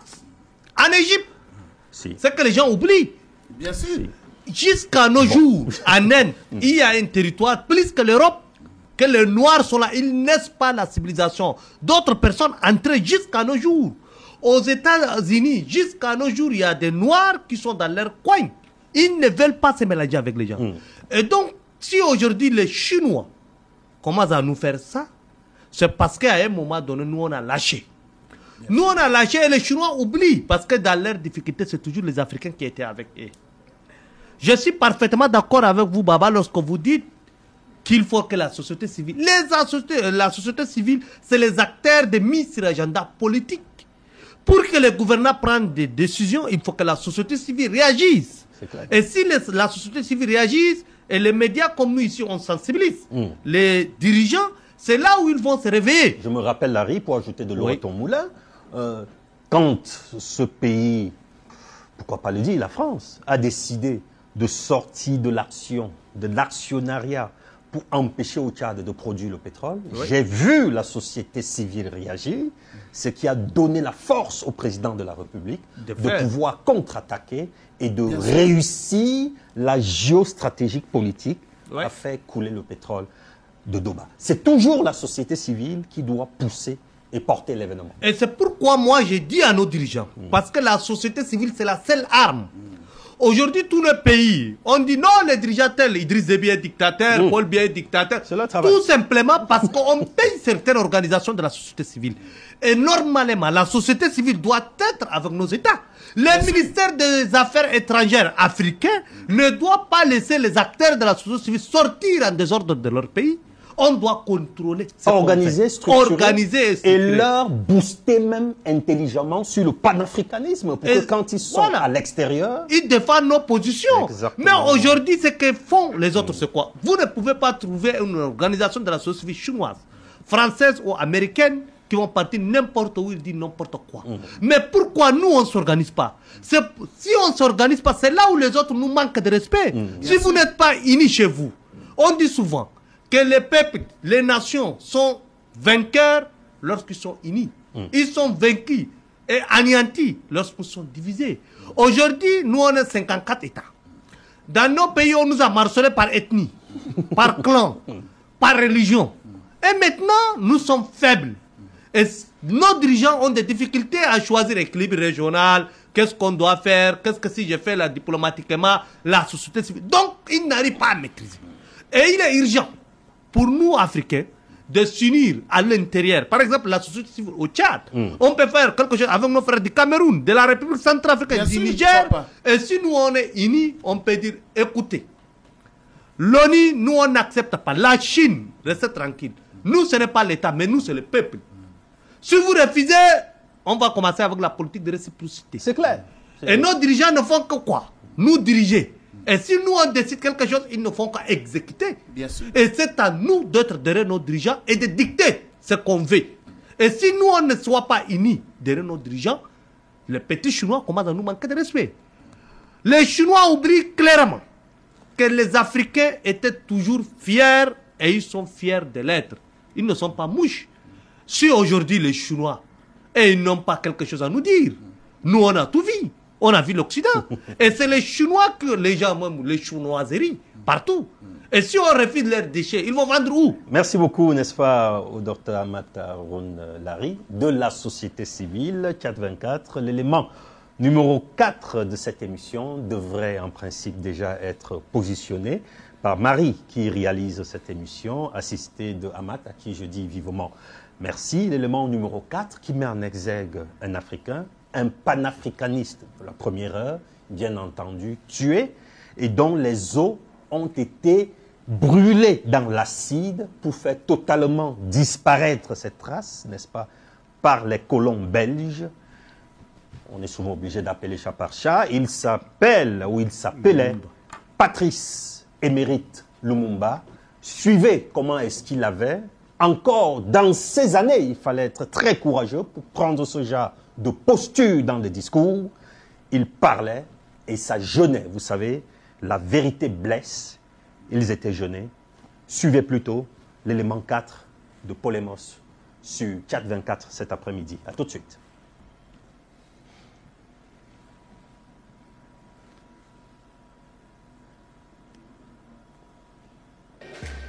Midi et soir, parce que nous étions des nègres.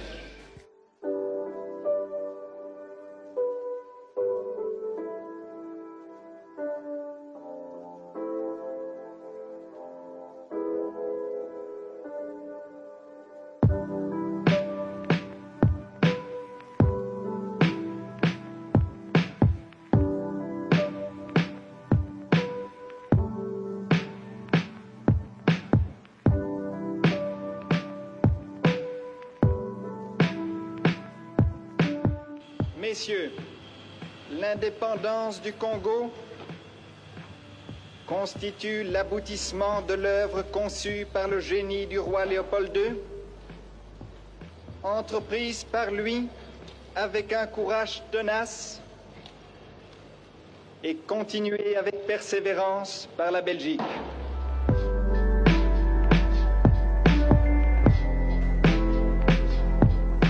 Je vous demande de faire de ce 30 juin 1960 une date illustre dont vous enseignerez avec fierté la signification à vos enfants pour que ceux-ci, à leur tour, fassent connaître l'histoire glorieuse de notre lutte pour la liberté. Nous avons connu les souffrances atroces des relégués pour opinion politique ou croyances religieuses. Exilés dans leur propre patrie, leur sort était vraiment pire que la mort elle-même.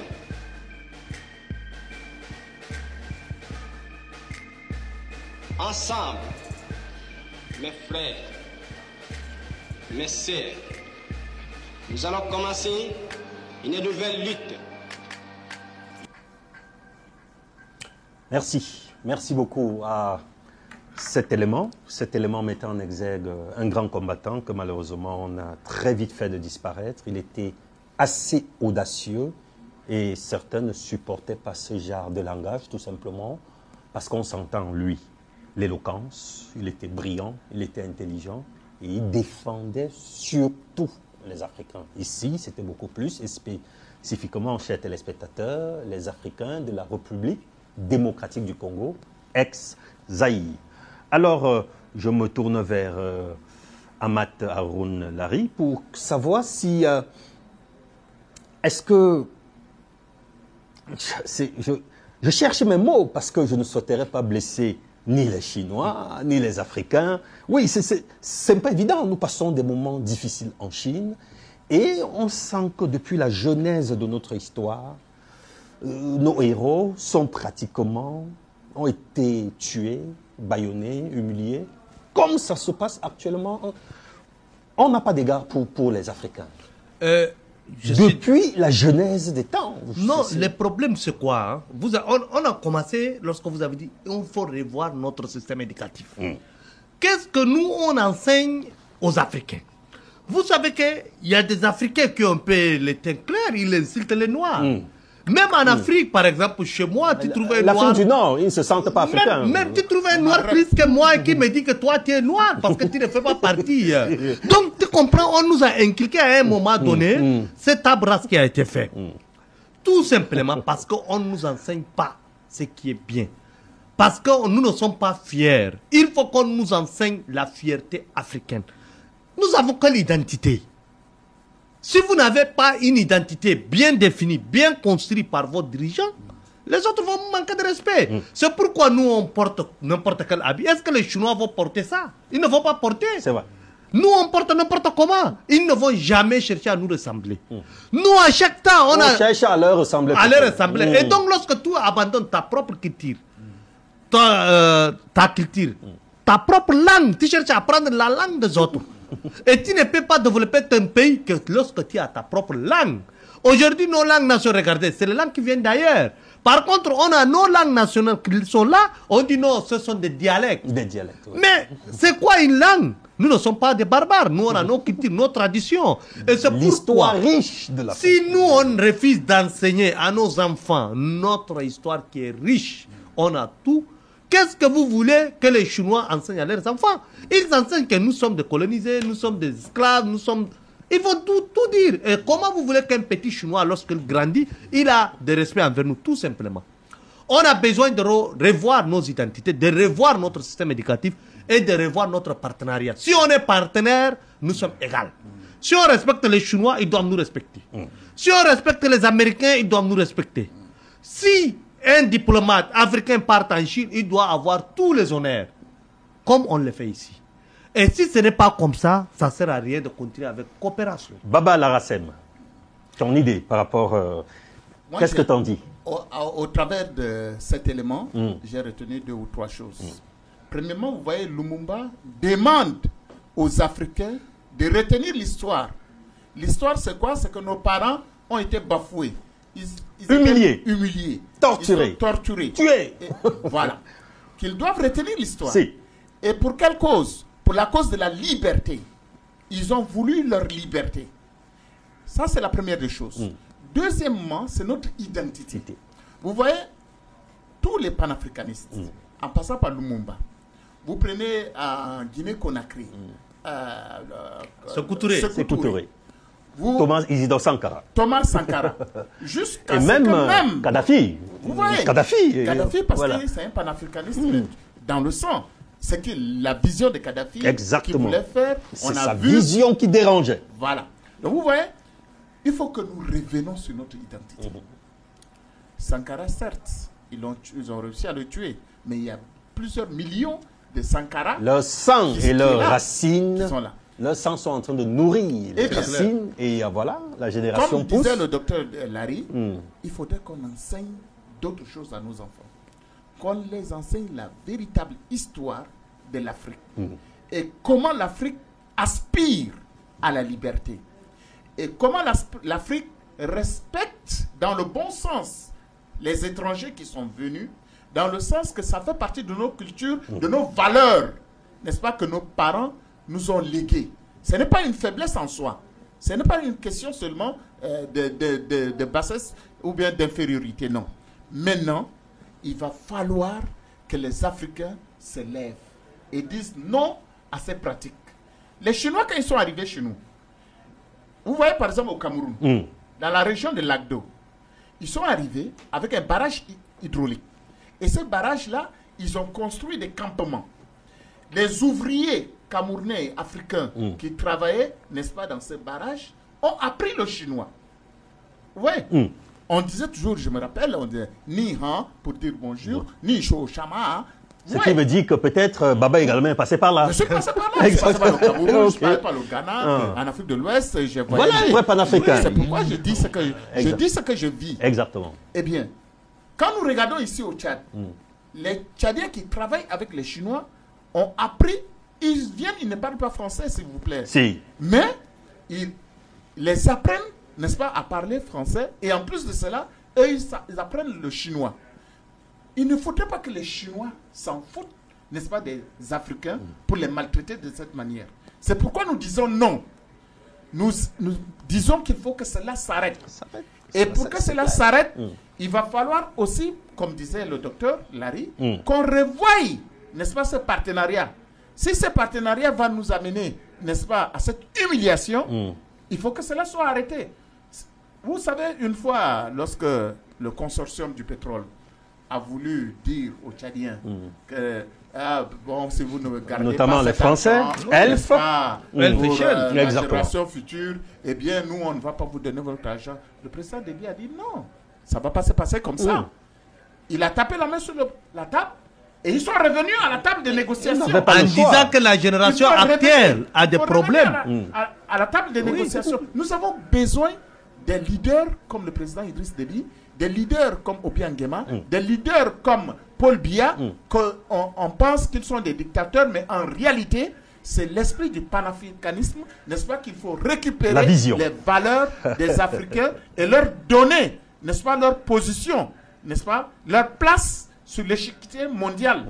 Et pour cela, mon frère Moubarak, il va falloir que nous disions non à la basse classe, à la classe élevée, n'importe quelle classe sociale, que les Africains se ressaisissent et qu'ils disent non.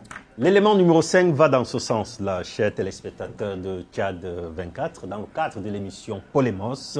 L'élément numéro 5, disais-je tantôt, plante le décor d'un, je vais dire d'Africain, parce qu'il est né en Côte d'Ivoire, il a grandi en Côte d'Ivoire, il est ivoirien, il a tenté plusieurs fois certaines élections, notamment au niveau local, municipal, législative, etc. Il fut même député pendant 5 ans. Il a même été nommé ministre dans ce pays. Il est très connu. Il s'appelle Sam l'Africain. Ouais. Il est gêné par ce qui se passe, n'est-ce pas, du côté de la Chine, concernant ces Chinois qui ont le toupet, l'audace, le courage truqué de malmener les Africains parce qu'ils sont africains sous prétexte qui sont contaminés par le coronavirus ou Covid-19. Des histoires abracadabrantesques à dormir debout. Sam l'Africain, élément numéro 5, dans Polemos. À tout de suite. Je vais vous montrer des images qui vivent aujourd'hui nos frères, nos sœurs africains à l'étranger, que ce soit en Chine ou en Europe ou aux États-Unis. Mais aujourd'hui, il y a trop de rumeurs, il y a trop de problèmes. Je vais vous montrer et après, ce que je vais dire, vous allez attendre. Parce que trop c'est trop, il faut que, si on doit aller maintenant dent pour dent, œil pour œil, là, je crois que c'est ce qui va arriver. Parce qu'on ne peut pas continuer à traiter cette façon les Africains. C'est vraiment exagéré. Hein? Ça suffit comme ça. You know, the people, the Chinese people, they call the police. Some of this guy called the police to come and arrest me because I've taken the bus. This guy, he called the police. Or, yeah.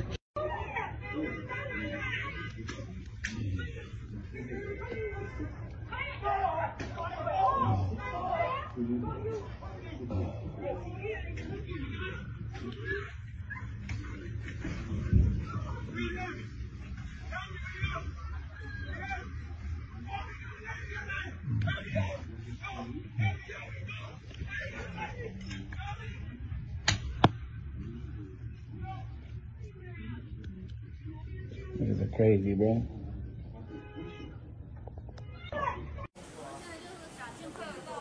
Voici mon truc là.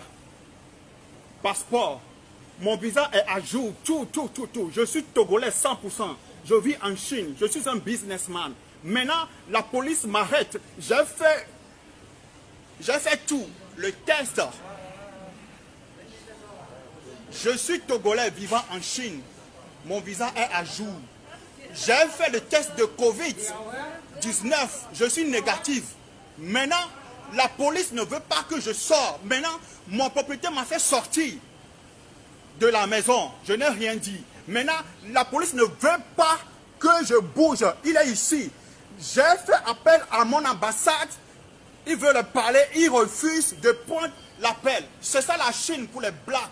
Le monde entier. Il faut suivre ça. We are black people. We are not animal in China. We do business in China. I have legal visa. I have legal visa. Thank you. Ils nous ont pris, je ne sais pas, pour nous emmener où. Maintenant, là, je sais pas où est-ce que ils nous ont pris comme si nous étions des voleurs. Maintenant, je sais pas où est-ce qu'ils veulent nous emmener. On est là, on nous a sortis juste avec nos passeports et tout ce qu'on avait, c'est resté dans nos chambres. C'est pas juste ce que vous faites. Parce que nous sommes en Chine, ça veut dire quoi? Que vous êtes maintenant obligés de nous traiter comme si nous étions dans la merde.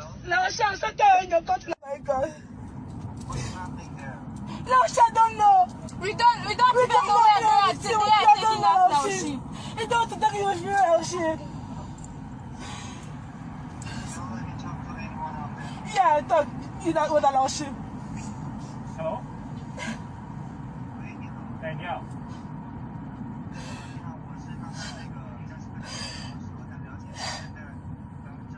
Ce que vous faites, c'est pas normal, c'est pas juste. Le monde doit écouter ça là. Le monde doit écouter ce que vous faites. On vous a déjà expliqué qu'on n'est pas malade. On a déjà fait les tests négatifs. On n'a pas le coronavirus. Vous nous emmenez où? On nous a déjà mis en quarantaine dans nos maisons. On a fermé à l'extérieur. Vous voulez quoi d'autre?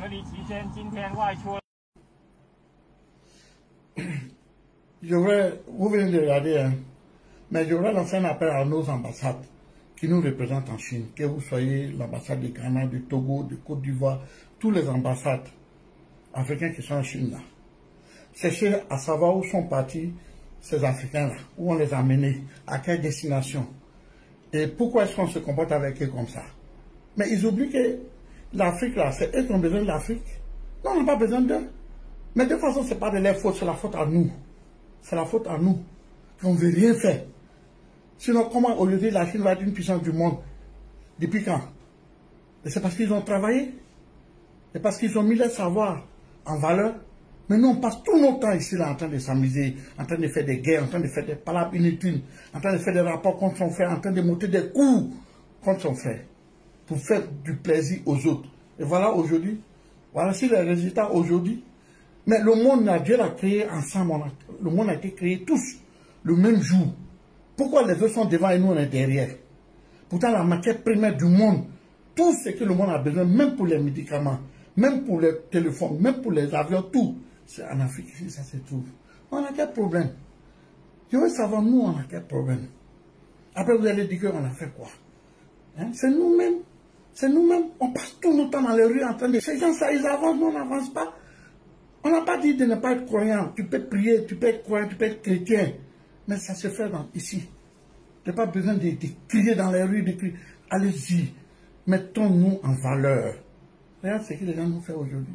On n'a même pas fini avec les autres. Voilà, les Chinois viennent dedans. Mais ils oublient qu'ils sont en Afrique aussi. Ils ont des biens partout en Afrique ici. Ils oublient ça. En tout cas, on veut avoir des nouvelles de nos frères, de nos sœurs africains. Et puis, je lance un appel au gouvernement chinois. Arrêtez ça. Vous avez votre ressortissant en Afrique. Nous aussi, on peut les demander de quitter l'Afrique. On n'a pas besoin de vous. On a besoin de personne. On a besoin de personne. On se suffit nous-mêmes. C'est parce que nous-mêmes, on a notre malheur nous-mêmes. L'homme africain est le malheur de l'Africain lui-même. C'est ce que je voulais vous dire. Vraiment, je suis ragé, je suis en colère. Mais c'est quoi ça? Pourquoi nous sommes des bêtes ou des animaux? Ça veut dire quoi ça? Hein? Ça suffit, hein? Ça suffit. Je vous dis, ça suffit. Hein? Vous allez nous amener à faire ce qu'on n'a pas envie de faire. Merci à Sam l'Africain. Il y a un adage qui dit que c'est de l'abondance du cœur que la bouche parle, chers téléspectateurs. Alors, je me tourne vers Baba Alarassem, enquêteur de droit privé. Quand on suit ce genre de discours venant du cœur, de ses tripes, à l'origine, il n'est pas africain. Hein. Il a eu la chance d'être né en Afrique. Il se sent à 1000% ivoirien, adopté partout. Alors, le seul souci, c'est qu'il a des petits problèmes avec le gouvernement actuel, piloté par quelqu'un qui défend les intérêts des autres. D'où la question, pourquoi le noir ne s'aime pas? Le noir aime l'autre. Il aime le blanc, il aime l'asiatique, mais il est prêt à torturer, à torpiller son frère. Dans les sociétés visibles, le blanc arrive, il a 10 millions, toi qui travailles là tous les jours et qui a fondé la société, tu as 150 000. Qu'est-ce qui se passe? Pourtant, c'est même toi qui as 150 000, qui aide le blanc qui a 10 millions à faire son travail. Vous voyez par exemple à Douala, la rue Aqua. Aujourd'hui, les Chinois ont pris, c'était des magasins de Bamileke. Des salles de cinéma, etc. Vous voyez, tous ces rues-là, tout le marché, c'est devenu des magasins des Chinois. Merci de donner du volume à la voix. Maintenant, ce sont plutôt nos frères africains qui ramassent des produits chinois pour aller les vendre. Ce monsieur qui a parlé... Sam l'Africain. Non, d'abord le Togolais. Le Togolais qui a parlé dans l'élément, oui. Il est un homme d'affaires. Il est allé en Chine, c'est pas pour quémander. Légalement. Légalement. Il est allé tous légalement avec ses documents, son passeport qu'il a présenté. Aujourd'hui, à cause du Covid-19, on le considère comme... On l'humilie. C'est lui, n'est-ce pas, qui a... C'est comme si il a porté le Covid-19 dans sa valise. C'est visible. Il est... Pour descendre avec en Chine et partager aux Chinois comme des cacahuètes. Ça, c'est énervant. Et ce que mon frère Sam a lancé comme appel. Frère Sam, ton appel a été écouté. Et nous reportons également son appel aux ambassades des Africains, c'est non seulement en Chine, mais également leur représentation en Afrique, pour qu'ils comprennent que trop c'est trop. Il ne faudrait pas. L'Africain est patient, l'Africain souvent même passif, certaines situations, mais attention, quand l'Africain se fâche, on ne peut plus le retenir. C'est vrai aussi. Et là, c'est grave. Et on ne va pas en arriver là. Pour cela, il faudrait que la Chine arrête avec ses manigances. Et il faudrait également qu'au niveau de l'ambassade des Africains en Chine, qu'il y ait des réactions et qu'au niveau des représentations des Chinois, n'est-ce pas, en Afrique, que les Africains, c'est pourquoi j'ai parlé de la société civile, pour être dans la légalité, parce que nous les Africains, nous avons l'habitude de la légalité par rapport à nos valeurs que nous préservons. Amat Haroun Lari, oui, la même question. Pour ça, c'est très facile. Hein. En droit international, et surtout les conventions de Vienne et claires, tu ne peux pas dans un pays, même garder à vie un étranger sans informer son ambassade. C'est la moindre des choses. Donc, aujourd'hui, nos ambassades qui sont là, c'est leur responsabilité. Ils doivent savoir où sont passés nos frères africains. C'est clair. Et dans nos pays, les ambassades chinoises doivent répondre de ce qui se passe là-bas. Ils sont même mieux placés pour savoir le nombre de visas qu'ils ont donné. C'est ça. Et ils ont donné, et où sont-ils nos frères? Et comme Baba l'a bien si dur, s'ils ne font pas attention, si nous en Afrique on commence, ça va être désastreux. C'est pourquoi moi je commence à réfléchir. Avant cette histoire de Covid, le Nigeria a formé toutes ses frontières avec ses voisins. Exactement. Et le Nigeria a dit au Nigeria, oui, de ne pas importer d'autres produits. Parce que le Nigeria a commencé à tester le commerce intérieur. Et même ils vont suffire. Nous en Afrique, on doit construire nos usines, développer, on ne doit pas être dépendant. Parce qu'aujourd'hui, beaucoup de pays africains, je sais très bien, ils refusent de réagir. Tournés vers la Chine. Tous nos investissements, nos raffineries, tous c'est les Chinois. Et donc, beaucoup ont cette difficulté. S'il y a un problème là avec le Covid, les Chinois, donc tous ces problèmes-là, c'est pourquoi les gens refusent. Mais, il faut que les Chinois comprennent. Si la société civile commence à réagir, ça serait trop tard. Et ils disent que non, c'est la population. Nous, on peut faire la même chose dans nos villes. Le temps que le gouvernement prenne des décisions, ce serait trop tard. Donc nous appelons les Chinois à faire très attention, parce que si les foudres, aujourd'hui les Africains ne sont pas nombreux comme les Chinois sont en Afrique. Et les Africains, c'est vrai que nous sommes interdépendants, mais c'est eux qui sont plus dépendants. Si aujourd'hui on refuse nos pétroles, nos uraniums, tous les matériels téléphoniques, Huawei va tomber. Il ne peut pas avoir les matériaux. Et donc du coup la Chine doit faire très attention, parce qu'avec la guerre économique, avec les États-Unis, on peut tourner le dos. On peut tourner le dos aux Chinois et ils vont retomber. Donc c'est pourquoi il faut qu'ils fassent attention. L'élément numéro 6, nous tirons déjà pratiquement à la fin de cette émission. L'élément numéro 6 met en exergue les propos d'Amat Haroun Lari. La guerre économique, chers téléspectateurs. C'est quoi la guerre économique? Nous sommes dans un monde où nous avons vu les États-Unis lever par rapport au Covid-19 $3 milliards. L'Europe a levé via Emmanuel Macron, ce jeune homme de 42 ans, président de la France, 2000 milliards d'euros. Et l'Afrique, surtout l'Afrique ne disposant pas de planche de billets, nous sommes obligés de regarder, même si encore une fois de plus, son excellentissime Idriss Déby, lors de son discours hier soir, a mis en exergue des levées de fonds, malgré des guerres, il est au front. Il pense à tout le monde. Voyons l'économie et sa dangerosité quand on se fait manipuler. C'est l'élément numéro 6 qui va clore l'émission d'aujourd'hui chez téléspectateurs. Et on vous retrouve après l'élément. Merci.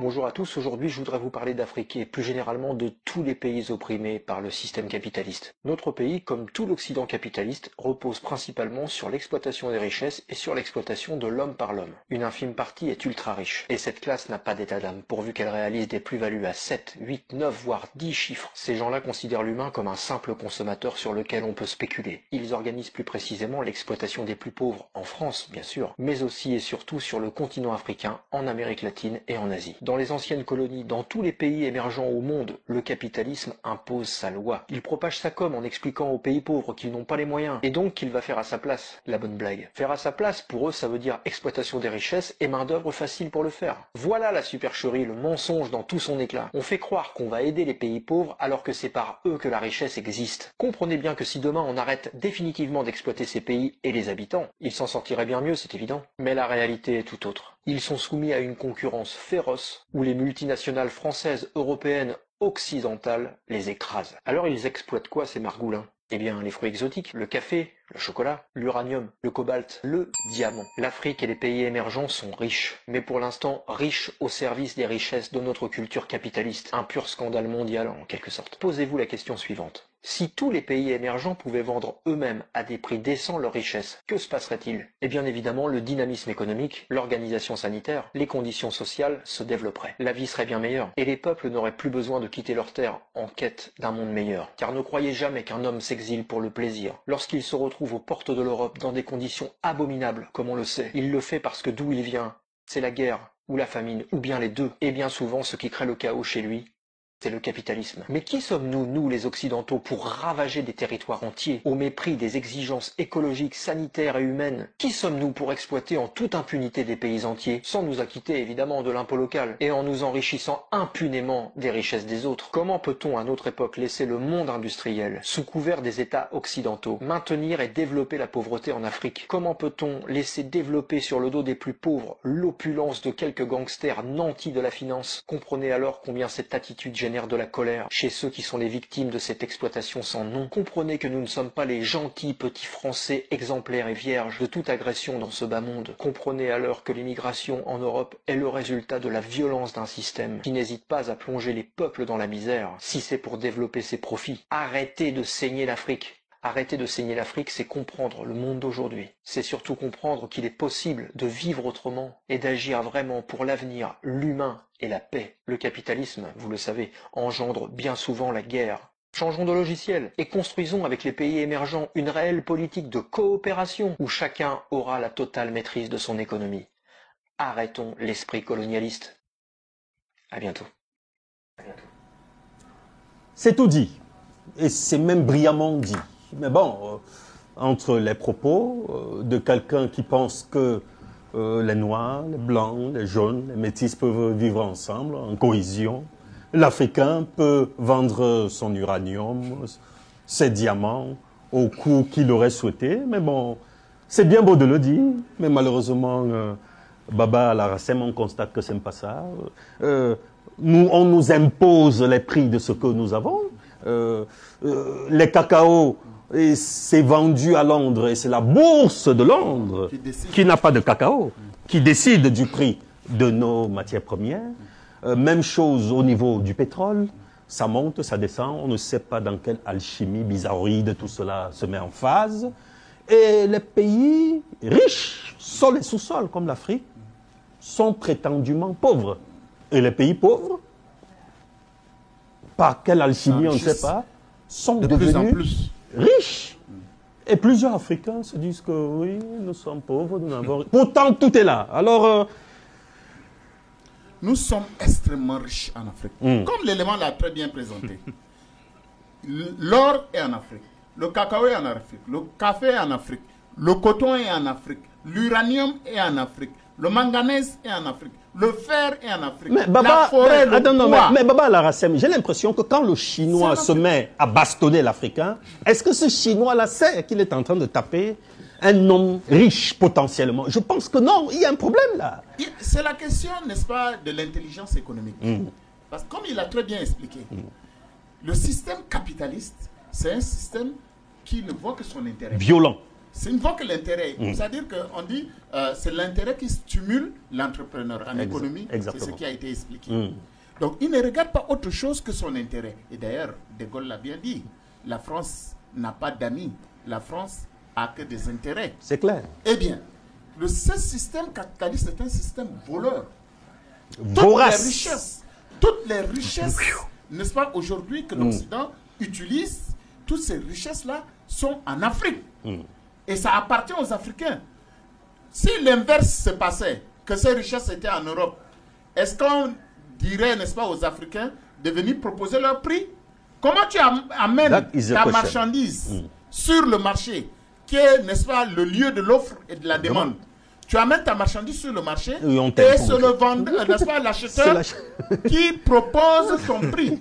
C'est inadmissible. Ça veut dire quoi? Ça veut dire que tout ce que les Européens sont en train de faire, je vous dis, mon frère, ça va s'arrêter un jour. Mais comment? C'est là la question. C'est ce travail que nous sommes en train de faire.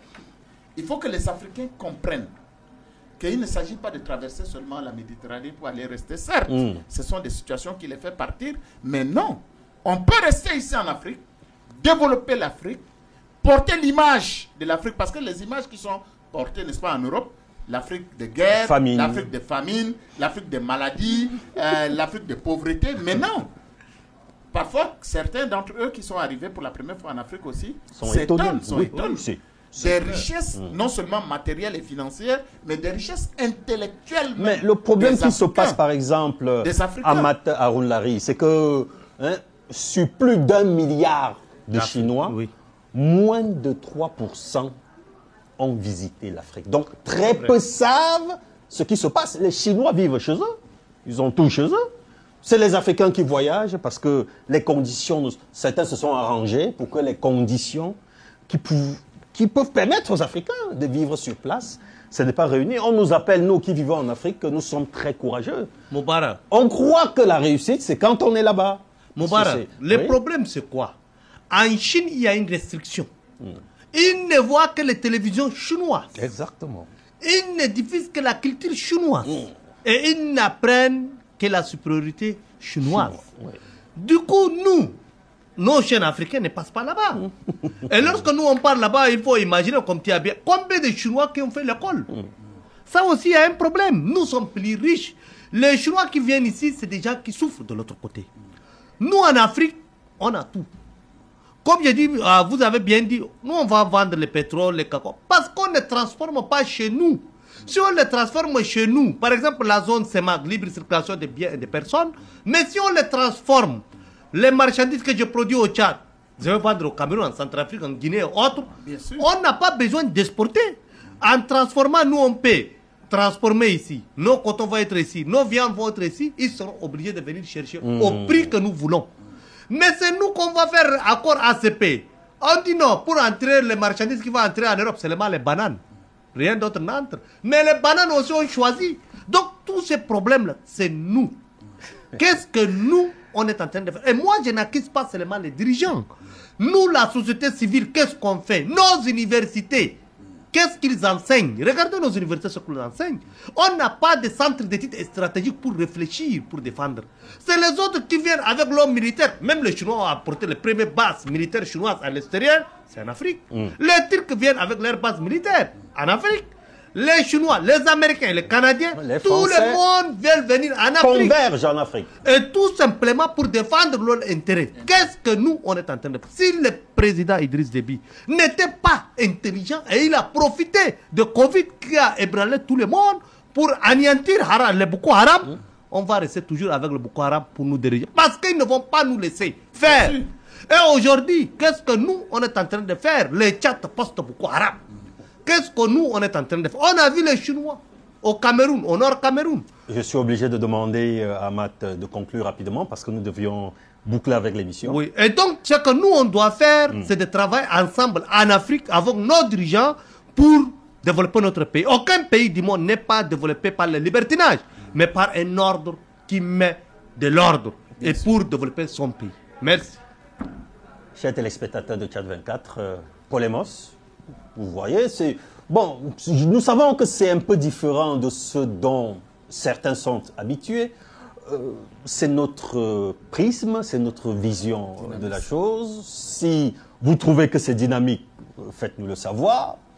Si vous trouvez que c'est trop posé, mettez-nous, n'est-ce pas, ce que vous pensez via les réseaux sociaux. Mais ça ne dépend que de nous. Nous nous sommes dit qu'il était temps qu'on puisse vous présenter le monde tel que le monde se présente et que certes on peut danser, on s'amuse, vous voyez les clips passent également sur Tchad 24, mais des émissions de réflexion, d'analyse pour regarder en arrière, nous venons d'où, nous allons où, prendre quelle destination, etc. C'était nos propos dans le cadre de l'émission Polemos cet après-midi. Nous sommes déjà en début de soirée. C'est un réel plaisir de savoir que vous êtes à l'écoute. Nous remercions sincèrement Baba Alarassem. Merci. Ce fut un plaisir. Enquêteur de droit privé, Amat Haroun Lari, qu'on ne présente plus sur ce plateau. Société civile. Quel plaisir, chers téléspectateurs, d'être en votre compagnie avec le temps, via la miséricorde du Tout-Puissant. Vous pourrez peut-être par Skype ou alors appeler en direct quand les conditions, les conditionnalités seront réunies. Nous sommes jeunes, permettez-nous de mieux nous développer. Bonsoir.